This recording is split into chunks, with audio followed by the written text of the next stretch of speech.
नाशिकमधील टीसीएस प्रकरणातील आरोपी निदा खानला आज कोर्टात हजर करणार। निदा खानची पोलीस कोठडी आज संपणार। नाशिक रोड न्यायालयामध्ये हजर करणार। निदा खानची पोलीस कोठडी वाढवून देण्याची सरकारी वकील मागणी करणार। धर्मांतर आणि लैंगिक अत्याचार प्रकरणी आरोपींना मदत केल्याचा निदा खानवर आरोप आहे। नाशिकमधील टीसीएस प्रकरणातील आरोपींच्या जामीन अर्जावरती आज सुनावणी। लैंगिक अत्याचार आणि धर्मांतर प्रकरणामधील आरोपीच्या जामीन अर्जावरती कोर्टात सुनावणी होणार। 7 आरोपींच्या जामीन अर्जावरती आज सुनावणी। बंधू अशोक खरातचा ईडी ताबा घेण्याची शक्यता। खरातचा ताबा मिळवण्यासाठी ईडीकडून न्यायालयामध्ये अर्ज केल्याची सूत्रांची माहिती। खरातच्या विविध बँक खात्यांमधील संशयास्पद व्यवहार आणि मालमत्तेच्या खरेदी विक्रीमध्ये मनी लॉन्ड्रिंग झाल्याचा ईडीला संशय आहे। अनेक बनावट कंपन्या स्थापन केल्याचाही संशय आहे। उपमुख्यमंत्री एकनाथ शिंदे यांच्यावरील विडंबनात्मक गीत सोशल मीडियावरती पोस्ट केल्याप्रकरणी सुषमा अंधारेंची आज साक्ष। विधान परिषदेच्या विशेषाधिकार समितीने सुषमा अंधारेंना उपस्थित राहण्याचे निर्देश दिले। सुषमा अंधारेंविरोधात हक्कभंग। सुषमा अंधारे हजर राहणार का आणि काय बाजू मांडणार याकडे लक्ष। मुख्यमंत्री फडणवीस आज दिल्ली दौऱ्यावरती। सीआयआयच्या वार्षिक बिझनेस समिटला उपस्थित राहणार। राज्यातील उद्योग वाढीच्या अनुषंगाने मुख्यमंत्र्यांचा दिल्ली दौरा महत्त्वपूर्ण आहे।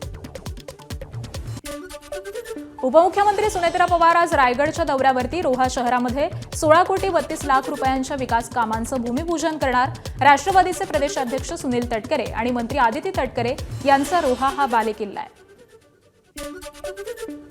अजित पवारांच्या जीवनावरती आधारित काव्यग्रंथ 5 राज्यातील 156 कवींच्या कविता।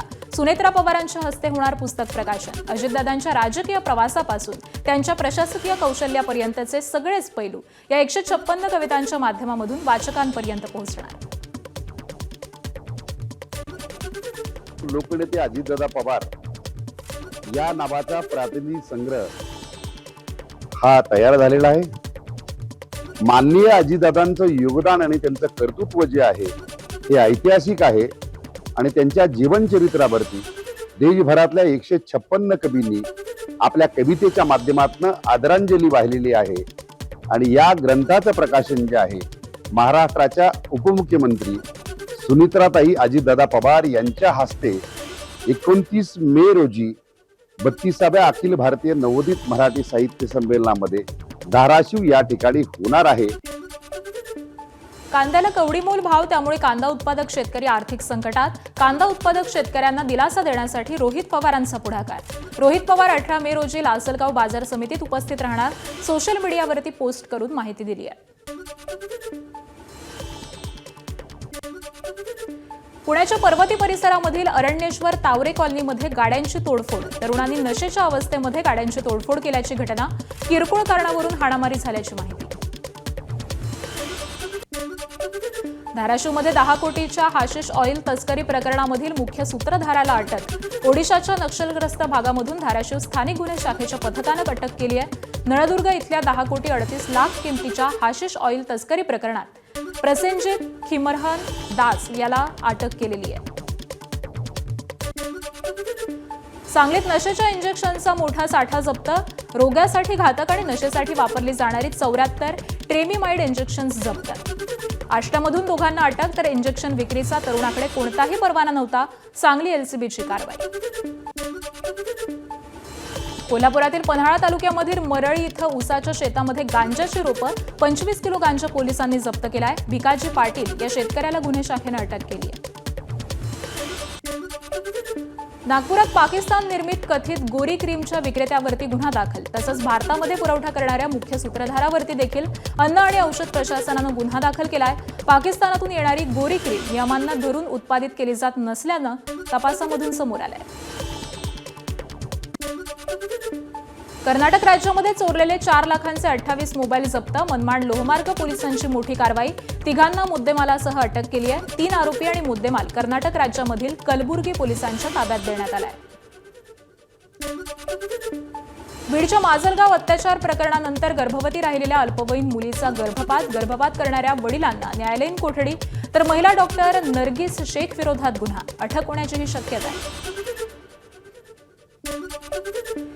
धुळ्यामध्ये शिरपूर शहादा रस्त्यावरती भरधाव पिकअपची कारला जोरदार धडक। कारमधील पतीचा जागीच मृत्यू, तर पत्नी गंभीर जखमी। नातेवाईकांच्या लग्नासाठी जात असताना हा अपघात घडलाय। भंडाऱ्यातील तुमसर तिरोडा मार्गावरती भरधाव ट्रेलरनं मायलेकाला चिरडलंय. मुलाचा जागीच मृत्यू तर आई गंभीर जखमी. एसटी बसमधून उतरून रस्ता ओलांडत असताना ट्रेलरनं दोघांना चिरडलं. संतप्त नागरिकांनी चालकाला पकडून पोलिसांच्या स्वाधीन केलंय. ठाण्यातील ज्युपिटर हॉस्पिटल समोर ऑइल टँकरचा अपघात. चालकाचं नियंत्रण सुटल्यानं दुर्घटना घडली आहे.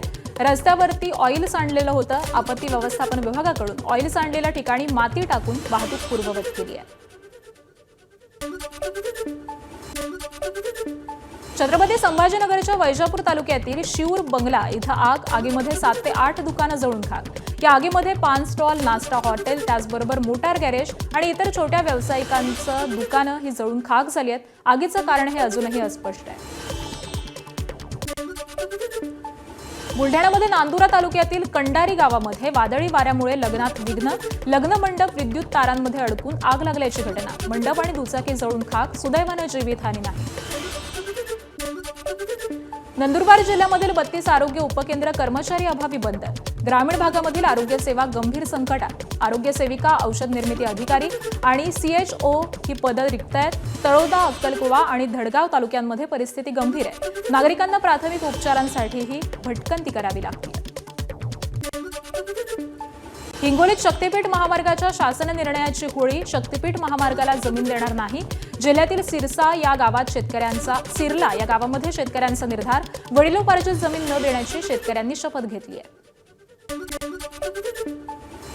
हिंगोलीत वाढत्या तापमानाचा ऊसाच्या पिकाला फटका. उन्हामुळे ऊसाचं पीक करपलं तर वेळेवरती पाणी देता यावं यासाठी आवश्यक असलेला वीज पुरवठा सुरळीत नसल्याची शेतकऱ्यांची तक्रार आहे. नागपुरात कौटुंबिक वादानंतर रागाच्या भरामध्ये एका नशेखोर तरुणाचा इमारतीच्या गच्चीवरून पाईपच्या मदतीनं खाली उतरण्याचा प्रयत्न.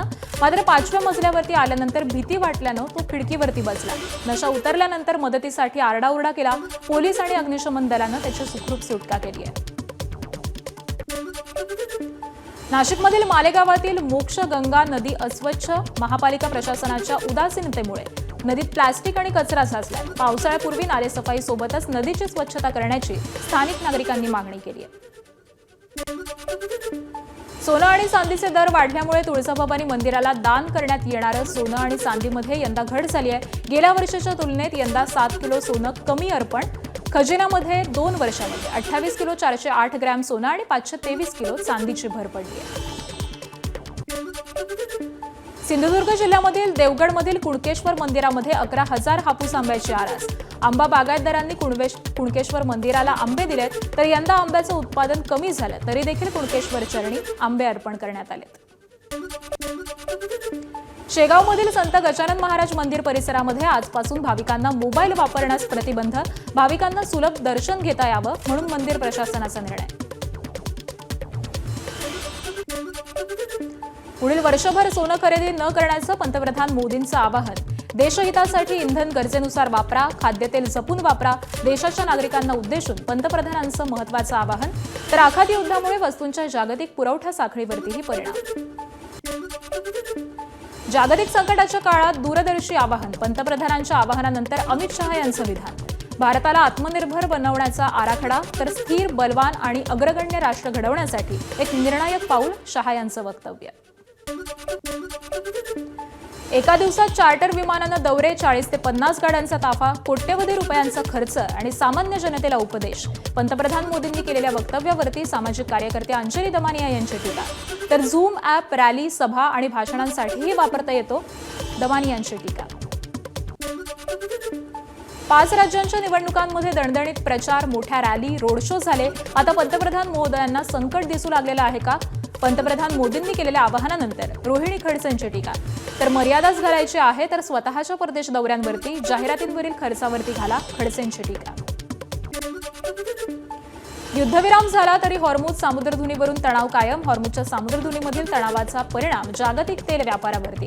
कच्च्या तेलाचे भाव हे 3% वाढलेत. कच्च्या तेलाचे भाव प्रति बॅरल $104 वरती आहेत. अमेरिका आणि इराणमधील युद्धविरामादरम्यान तणाव वाढलेला आहे. अमेरिकेचे राष्ट्राध्यक्ष डोनाल्ड ट्रम्प यांनी इराणचा प्रस्ताव धुडकावला. इराणचा प्रस्ताव कुठल्याही किमतीमध्ये मान्य नसल्याचं ट्रम्प यांनी स्पष्ट केलंय. इराणी सैन्याचा पराभव झाल्याचंही ट्रम्प यांचं विधान. एबीपी माझा, उघडा डोळे बघा नीट.